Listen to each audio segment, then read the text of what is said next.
그 독일 지원 현재 신도회장님으로 계신 에플레 교수님이십니다. 저는 이분에 대해서는 개인적으로는 뭐 이렇게 상세하게 모르지만 꼭 말씀드리고 싶은 부분이, 제가 베를린에서 우리 독일 지원이 있는 데는 운전해서 와도 고속도로로 6, 7시간을 온답니다. 그리고 이분이 쉴 수 있는 날이 그 하루밖에 없는 날이래요.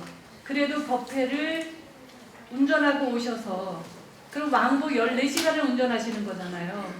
그럼 다음날 출근하시는 거죠. 그렇게 수행을 하시고 계시답니다.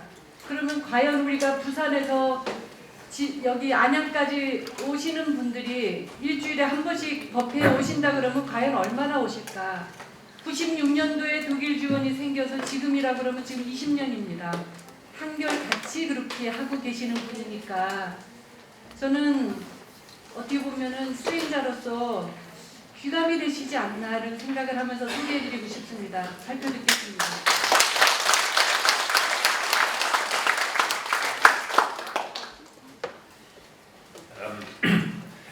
Bevor ich meinen Vortrag beginne, möchte ich mich erstmal ganz herzlich bedanken, dass ich bei dieser Veranstaltung dabei sein darf. Es ist ein wirklich wunderbares und wichtiges Thema und die Organisatoren, das merkt man, haben sich sehr viel Mühe und sehr viel Liebe investiert für diese Veranstaltung und ich bin sehr dankbar, heute hier mit dabei sein zu dürfen. Vielen Dank. Leider bin ich des Koreanischen nicht genügend mächtig, dass ich auf Deutsch sprechen muss und ich bitte dafür um Entschuldigung und ich hoffe, Sie können trotzdem dem Vortrag gut folgen. Beginnen möchte ich mit einer Geschichte, die mir unsere Tochter Hannah kürzlich erzählt hat. Sie hat ihre Highschool gerade beendet und im letzten Jahr hat sie in ihrem Philosophie-Grundkurs tauchte die Frage auf von der Lehrerin an alle Schüler, wer von den Schülern gläubig wäre. Und abgesehen von Hannah, es waren ungefähr 15 Schüler in dieser Klasse, waren alle Schüler Mitglied in der evangelischen oder katholischen Kirche.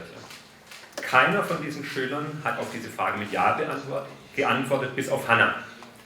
Und das fand ich sehr interessant, diese kleine Begebenheit, denn ich denke, es drückt sich da etwas aus, was viele Menschen, auch insbesondere junge Menschen in Deutschland oder wahrscheinlich auch in Europa empfinden. Und nämlich in den heutigen Zeiten, in Zeiten von Internet und Hochtechnologie, haftet für viele Menschen bereits dem Wort Glauben etwas Altmodisches, Rückwärtsgerichtetes an, etwas, mit dem sie nicht gerne in Zusammenhang gebracht werden. Das ist typisch für die Situation in Deutschland oder auch für Europa. Sie werden sich vielleicht fragen, was diese kleine Geschichte mit meinem Vortrag zu tun hat, mit dem Thema des Vortrags, die Übertragung der Lehre von Kunst nach Europa. Aber nur, wenn man die Einstellung der Europäer zur Religion und Glauben versteht, wird man erkennen, worin der Wert der Lehre der Kunstens für die Europäer des 21. Jahrhunderts bestehen könnte. Ein deutsches Sprichwort besagt, wer die Vergangenheit nicht kennt, kann die Gegenwart nicht verstehen. Gerne möchte ich mit Ihnen nun in den folgenden Minuten einen Blick auf einige Aspekte der Kulturgeschichte Deutschlands und Europas werfen. Die veränderte Einstellung zur Religion ist eine Erscheinung der Neuzeit. Der Mensch des Mittelalters sah sich nicht in erster Linie als Individuum, sondern als winziger Teil einer gottgegebenen hierarchischen Ordnung. Und wie die Ordnung im Mittelalter ausgesehen hat, diese Weltordnung, ist dieser Karte zu entnehmen, ist eine Karte aus dem 13. Jahrhundert. Und man sieht hier auf der Karte oben im Bild Jesus, der mit dem rechten Hand einen Segen erteilt und in der linken Hand eine Kugel hält, die für die ganze Welt steht.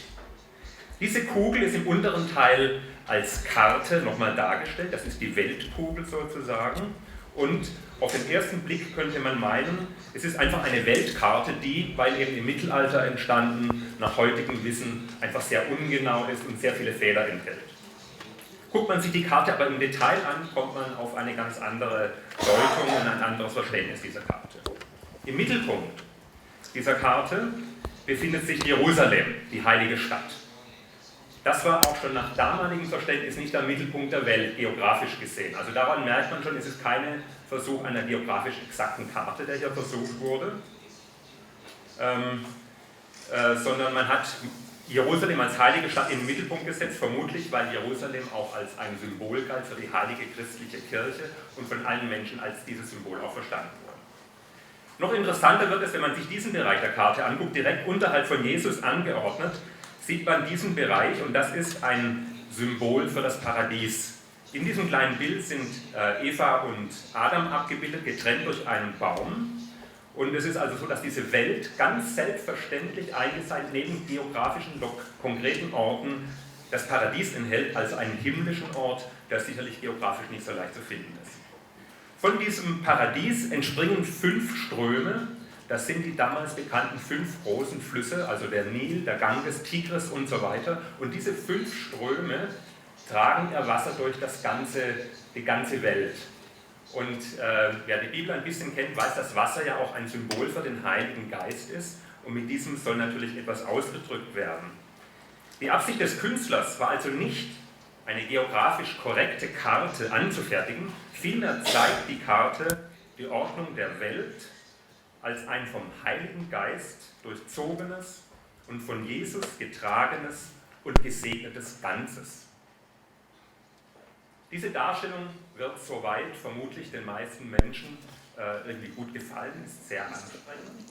Allerdings 그러나 중세 시대의 질서는 다른 측면도 가지고 있었습니다. 이 그림을 보시면 중세 인간 사회는 3개의 계급으로 분류되어 있었습니다. 각각의 계급에 통용되는 교리에 따라 신이 직접 할당한 것으로 특정 위치가 부여되었습니다. 그것이 이 그림에 잘 표현되어 있습니다. 3개의 계급의 대표인 성직자, 귀족, 그리고 농부를 볼 수 있습니다. 예수는 이 3계급의 대표들에게 직접 지침을 내립니다. 성직자들에게는 너는 순종적으로 기도하라. 귀족에게는 너 보호하라. 농부들에게는 그들을 비하하는 말투로 너는 일하라 라고 지시를 합니다. 귀속되는 이 계급은 출생부터 이미 지정이 되어서 시작이 되고 계급은 변경될 수 없었습니다. 유괴 구조들에서 쉽게 발생하듯이 이 계급 질서 역시 커다란 사회적 불공정을 유발했습니다.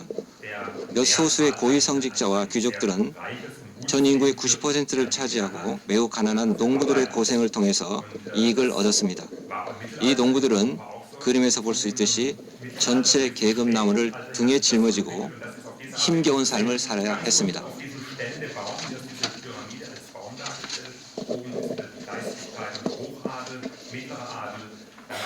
이 그림은 이 3개의 계급을 매우 잘 보여주고 있습니다. 아랫부분을 유념해서 보시면 이 농부들이 국민의 90%를 차지했던 농부들이 얼마나 어려운 짐을 싣고 있었는지를 알 수가 있습니다. 커다란 불평등을 확인할 수 있습니다. 이 중세의 종교적으로 고정된 세계 질서는 여러 세기에 걸친 그 이후 과정을 통해 수정되고 마침내 해체되게 됩니다. 저는 이 과정에 영향을 미친 5가지 요소를 제 발제문에서 제시했습니다. 네, 그 5가지는 다음과 같습니다. 그 5가지 중에서 3가지 사항에 대해서만 말씀을 구체적으로 드리고자 합니다. 이 5가지는 종교개혁을 통한 교회에 대한 비판, 계몽주의의 이성과 개인에 대한 강조, 그리고 양세계대전을 통한 집단적인 경험과 유대인 대학살에서 나타난 인간성의 패배, 사회주의 국가 이념을 통한 무신론의 각인, 과학과 테크놀로지의 급속한 발전입니다. 먼저 종교개혁에 대해서 말씀을 드리고자 합니다. 루터의 교회에 대한 비판이 면죄부 판매에서 발화되었다는 것은 잘 알려져 있습니다. 면죄부는 확실한 경제적 배경을 이유를 갖고 있었습니다. 후기 중세 교회는 성직자들의 호화로운 삶을 영위하기 위해 그리고 십자군 전쟁의 재정 확충을 위해서 커다란 재정 충당을 필요로 했습니다. 하지만 루터의 비판은 사회적인 것이 아니라 종교적인 것이었습니다. Luthers Kritik an diesem Wesen hat sich nicht an der sozialen Ungerechtigkeit festgemacht, sondern es war eine 루터는 theologische 성경에서 면죄부 판매의 어떠한 근거도 찾을 수 없다고 지적했습니다. keinerlei Begründung für 시한폭탄과도 같았던 그의 비판의 종교적인 부분이 아니었습니다. hat er gesagt, ich kann das nicht mit meinem Gewissen vereinbaren. 성직에 임명된 학식 있는 성직자, 즉 루터가 성경과 자신의 양심을 걸고 공개적으로 교회를 비판했다는 사실이 가장 중요한 일이었던 것입니다. Aufgrund meiner Bibelkenntnisse und aufgrund meines Gewissens 그 사실은 인간의 교회에 대한 태도의 결정적인 전환점이 되었습니다. erstmalig findet sich hier die 처음으로 개인의 양심이 교회에 의해서 대표된 신앙의 내용에 공개적으로 대항하고 역사적으로 그 효과를 표출한 경우라고 하겠습니다. akzeptieren, was hier vom Klerus bestimmt wurde.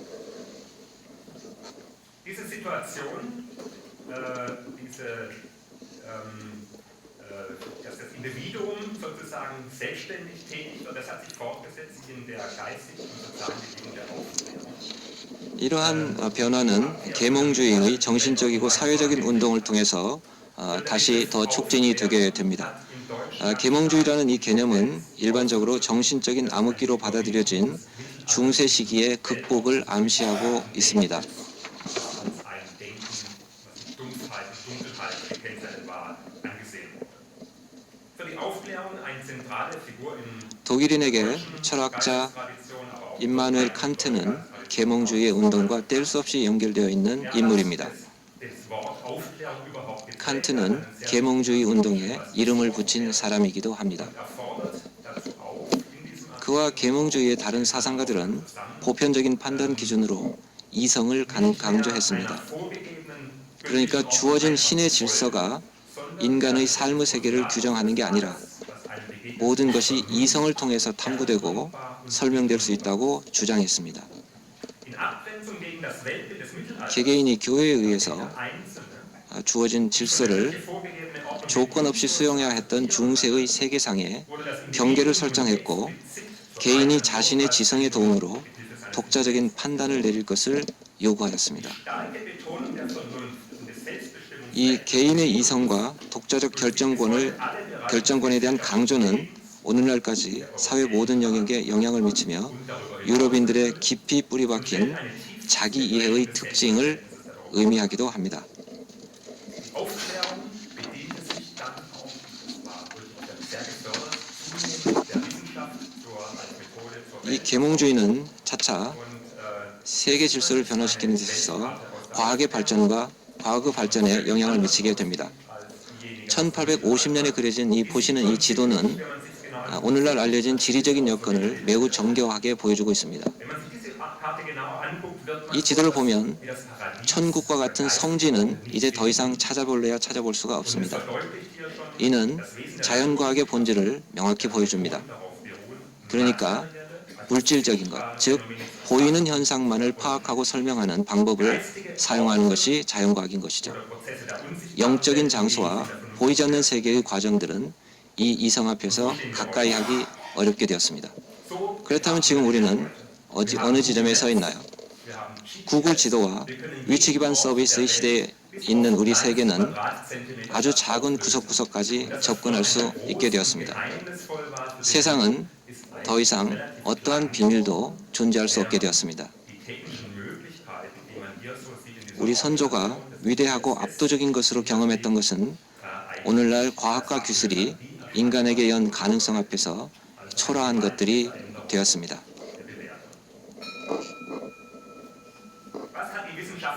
과학과 기술은 물질과 삶의 구성 요소에 대한 깊은 통찰을 가져왔습니다. 달로 비행하고 태양계의 가장 먼 행성들을 탐구하는 것을 가능하게 했고 정보의 교환과 수정, 심지어 인간의 커뮤니케이션 형태를 근본적으로 변화시켰습니다. 과학과 기술의 성공 행렬이 말하자면 유례없는 성공의 역사인 것처럼 보입니다. 그러나 과학이 단지 물질적인 보이는 세계만을 염두에 두고 있음을 잊어서는 안 됩니다. 간단히 표현해서 말하자면 관습적인 형태의 과학적인 세계상 안에는 중세 시대의 세계의 당연한 부분이었던 천국과 같은 것이 차지할 자리는 없는 것입니다. 물질에 대한 일방향성은 그 치러야 될 대가를 낳고 있습니다. 보이지 않는 세계, 즉 정신세계에 대한 관련 없이는 인간은 자기의 영적인 뿌리를 강탈당하며 전체에 대한 이해를 발전시킬 수 없습니다. 이성과 과학의 힘은 많은 사람들에게 자신이 운명의 주인이라는 감정을 전해줄지 모릅니다. 그러나 그것은 이미 한계를 드러내고 있습니다. 이성과 과학이 어떻게 개개인에게 자신의 커다란 전체 속에서 보호되고 지지된다는 감정을 줄 수 있다는 말입니까? 그리고 과학과 기술이 의심의 여지 없이 거대한 가능성에도 불구하고 우리는 지금 해결 방안이 없어 보이는 많은 지구의 문제들에 직면해 있습니다. 가뭄, 기후, 쓰레기 등의 문제입니다. 에너지 부족, 환경오염, 기후변화, 물 부족 이런 것들은 우리가 지금 부딪히고 있는 지구의 큰 문제들입니다. 이 문제들은 우리 지구의 삶에 대한 진지한 위협입니다. 인간의 영적인 뿌리로부터 멀어지는 것, 그리고 거기서 자라나오는 지구의 문제들에 어떻게 대응해야 할 것인가. 중세의 부자유로의 회귀, 그것은 추구의 가치가 당연히 없습니다. 마찬가지로 과학과 기술을 포기할 수도 없는 것입니다. 신속하고 효과적인 해결 방안들은 과학과 기술의 도움으로 만들어낼 수 있습니다. 여기서 중요한 것은 과학과 기술이 모든 이들에게 유용하게 그리고 신중함으로, 다른 말로 표현하면 지혜로서 추진되어야 한다는 것입니다. 하지만 지혜는 지식의 형식으로 전달할 수 없습니다. 지혜는 개인과 전체의 연계를 경험하는 그것만을 통해서 자라납니다. 삶의 가치가 있는 미래를 확실히 한다는 관점에서 인간의 정신적 차원에 대한 숙고가 우리 시대의 가장 시급한 요구 중의 하나라고 여겨집니다. 종교가 영원한 근본으로의 재연결로 이해된다면 그 안에서 종교의 본질적인 과제가 충족되는 것입니다.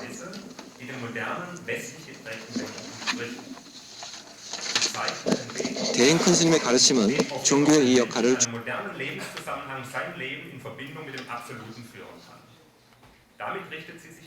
한 방식으로 말입니다. 대행 큰 스님은 인간이 현대적인 생활 속에서 자기의 삶을 살아갈 수 있는 길을 제시하고 있습니다. 큰 스님은 인간 의식의 가장 깊은 층위에까지 미치는 그 열망, 그리고 많은 현대인들에게 충족되지 않고 있는 그 갈망함으로 인도하고 있습니다. 전체가 되고자 하는 열망입니다. 대행 큰 스님에 따르면 종교의 의미는 성스러운 이름이나 종교 형식, 이념, 기도에 대한 숭상에 있는 것이 아닙니다. 종교를 그렇게 이해하는 것은 바람직하지 않습니다. 어렵게 성취한 중세적 사회질서 틀로부터의 해방을 어떤 경우라도 포기하려 하지 않을 것이기 때문입니다. In jeder Religion jene gemeinsame Essenz zu erkennen, die wir vorhin als Rückbindung, Reconnection bezeichnet haben. Dadurch führt sie 의미에서 큰 스님의 가르침은 계몽주의의 계속이자 완성이라고 이해할 수 있습니다. 대행 큰 스님의 가르침의 범종교적인 성격은 우리가 앞으로 재연결로 표현한 종교의 공통의 본질을 모든 종교에서 인식하는 것을 가능하게 합니다. 발제를 마무리하면서 몇 가지 핵심 포인트에 대한 제 입장을 말씀드리겠습니다. 왜 대행 큰 스님이 서구에 오셨는지 제가 여러분께 답을 드릴 수는 없습니다. 이 질문은 하나의 화두라고 생각됩니다. 혹시 다른 분이 이 화두에 대한 해답을 알 수 있을지도 모르겠습니다. 하지만 제 입장에서 볼 때 큰 스님께서 서구로 오신 것은 우리 서양 사람들에게는 커다란 희망이자 선물입니다. 큰 스님의 가르침은 우리에게 이미 파묻혀버린 정신적 근본 자리를 새로이 연결하는, 그리고 우리의 참 고향, 잃어버린 천국을 다시 얻는 가능성을 제시하고 있습니다. 대행 큰 스님의 서구로의 발걸음은 우리 지구의 미래와 관련성이 있는 것으로 생각됩니다. 저는 우리가 우리를 이끄는 것이 물질이 아님을 인식할 때 비로소 우리가 직면한 현재의 지구적 문제들을 해결할 수 있다고 확신합니다. 작금의 학문은 거의 전적으로 보이는 것에만 집중하고 있습니다. 보이는 세계뿐만 아니라 보이는 것과 보이지 않는 것의 근원을 세계 연구의 출발점으로 삼는 것이 성공한다면 완전히 새로운 학문이 탄생할 것입니다. 그처럼 근본의 뿌리를 둔 학문의 잠재력은 거의 예지하기 어려울 것입니다. 그러한 학문은 추구하는 것이 아마도 대행 큰 스님이 반복적으로 심성과학이라고 명명하신 그 비전에 해당하는 것이 아닐까 생각합니다. 우리가 마음과학, 즉 심성과학을 이런 차원으로 우리가 실제로 펼쳐나갈 수 있다는 사실을 믿는 것, 그것이 제일 중요하다고 생각합니다.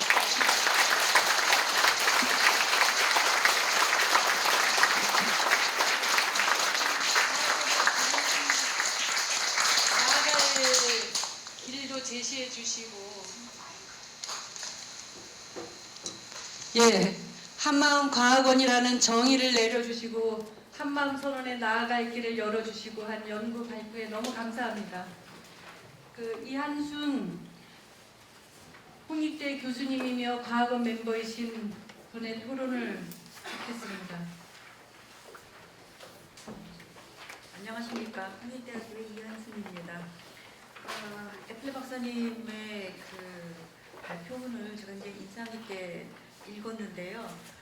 무엇보다도 제가 의미를 찾는다면 저희가 모두 좀 함께 고심하는 게 큰 스님의 가르침은 너무 수승한데 이걸 모르는 사람들한테 설득력 있게 전달하느냐가 제일 중요한 문제인데 이렇게 서양의 학문적인 눈으로 이렇게 접근을 함으로써 뭔가 객관성을 띌 수 있는 가능성이 있다라는 점에서 굉장히 의의가 있다고 생각을 합니다. 스케줄이 많이 뒤로 밀려서요. 제가 작성한 토론문을 읽는 방식으로 진행하겠습니다. 한수혁 애플레 박사님의 발표문은 대행 큰 스님의 가르침을 유럽에 전파하는 데 있어 먼저 이해되어야 하는 유럽의 정신사적 배경을 짚어보고 또 그 맥락에서 큰 스님의 가르침이 현재 유럽에서 지니는 의미에 대해 논하는 데 목적을 두고 있습니다. 그래 가장 핵심적 논점만 정리해 보겠습니다.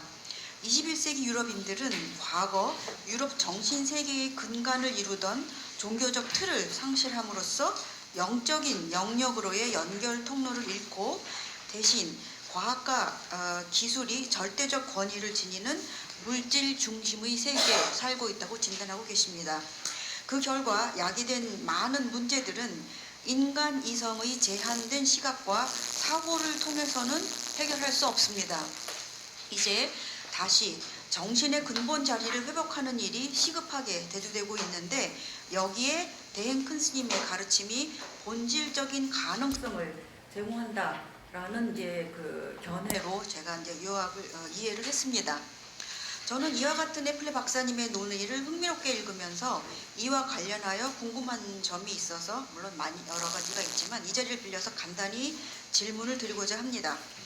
애플레 박사님께서는 각 개인이 근본인 전체와 연결되어 있고 이로써 모든 개별 존재와도 연결되어 있다는 큰 스님의 가르침이 현재 개인주의로 분열된 현대 유럽인의 난제에 대한 근본적인 해결 방안이 될 수 있음을 설득력 있게 전개하셨습니다. 저는 애플레 박사님의 이러한 이론적 입장에 전적으로 동의하며 그렇다면 큰 스님의 가르침이 실제로 유럽인들에게 받아들여지고 수행에 옮겨질 수 있는 구체적인 방법론에 대해서는 어떠한 생각을 갖고 계신지 의견을 듣고 싶습니다. 제가 여기서 뜻한 바는 구체적으로 실제 생활에서의 어떤 방법론이라기보다는 큰 스님의 가르침에 입각한 그것과 연관되어 있는 방법론을 말씀드리는 것입니다. 예컨대 대행 큰 스님께서 제시하시는 방법론으로서의 관하기는 상대가 아닌 자기 자신의 뿌리로서의 참나를 향하는 것이고 따라서 모두가 둘이 아닌 도리를 기반으로 합니다. 그런데 유럽인에게는 대부분 고대 그리스 철학에서부터 시작돼서 기독교를 통해 깊이 뿌리 박힌 이분법적 사고의 틀이 내면화되어 있습니다. 이 부분은 이제 오늘 박사님께서 설명해 주신 그것과 바로 연결되어 있는 부분인데요. 요컨대 신을 포함해서 모든 것을 상대로 보는 데 익숙해 있는 사람들에게 큰 스님의 관법이 실제로 어떻게 접근될 수 있는지가 가장 중요한 문제 중에 하나라고 생각합니다. 이와 관련한 다양한 이슈들에 대해서 혹시 지금까지 생각해 보신 어떤 이슈들이 있는지 또 견해가 있는지에 대해서 이야기해 주시면 감사하겠습니다. 감사합니다. 감사합니다.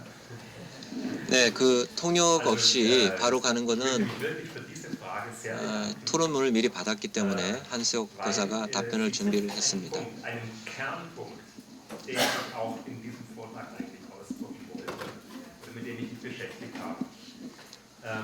지금 토론해 주신 그 내용이 정확하게 제가 오늘 전달하고자 했던 그 핵심 포인트였습니다.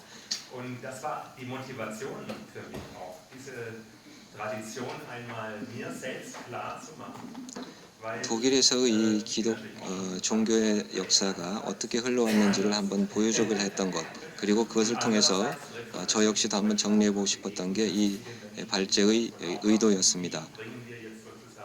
문제는 우리가 어떻게 유럽인들에게 이 큰 스님의 가르침을 전달할 것인가입니다.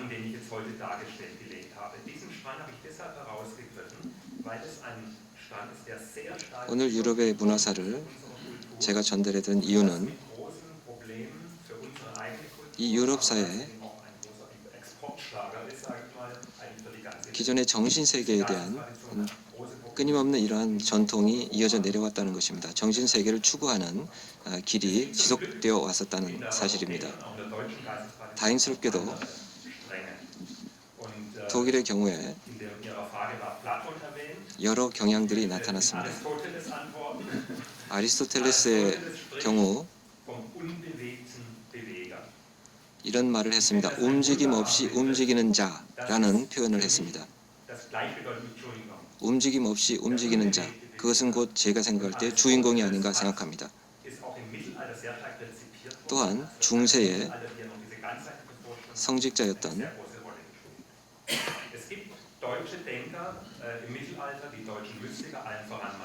신비주의자였던 에카르드라고 하는 분은 다음과 같은 말을 한 적이 있습니다.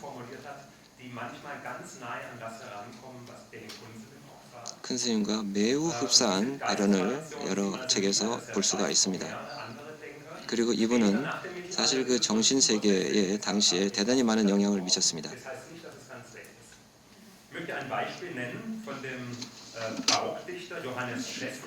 바로크 시대의 시인 또한 우리가 유럽에서 얼마나 정신세계를 추구했는지를 잘 보여주는 시를 발표한 바가 있습니다. 신은 무이다. 신은 공간과 시간을 알지 않는다, 뛰어넘는다. 당신이 신을 더 이해하려고 하면 할수록 신은 당신으로부터 멀어져 갈 것이다.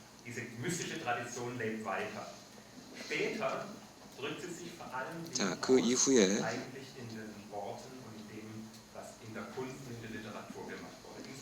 문학이나 예술에서도 역시 여전히 이런 정신세계에 대한 갈구함을 느낄 수 있는 많은 내용들이 있음을 발견할 수 있습니다.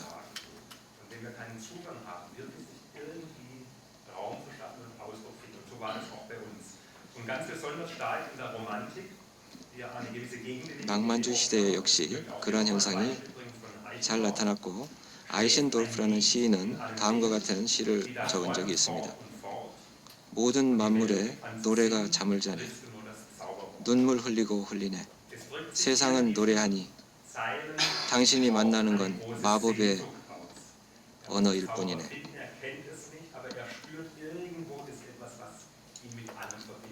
이 아이센도르프 역시도 뭔가 그 내 내면에 있는 열망하는, 갈망하는 무언가가 있음을 끊임없이 추구했던 그 의미가 담겨있는 시라고 생각을 합니다.